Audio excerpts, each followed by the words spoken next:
Using a car battery voltage and temperature reader. Remove the cigarette lighter adapter cover.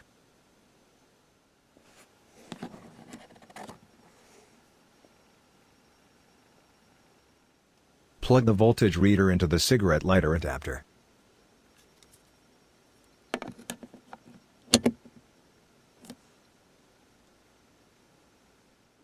Turn the ignition key to the on position. The battery voltage is displayed in green.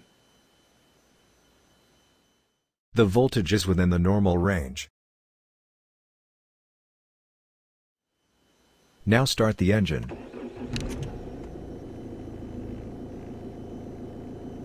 The voltage reading should rise as the alternator charges the battery. This reading is also within the normal range. This reader also has a temperature probe which displays the temperature inside the car. Now turn the engine off.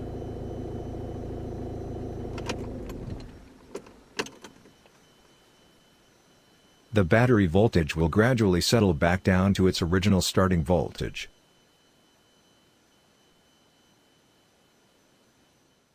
When you're finished, remove the reader from the cigarette lighter adapter. And replace the cigarette lighter or cover. If you found this video helpful, please subscribe to my channel. Thank you.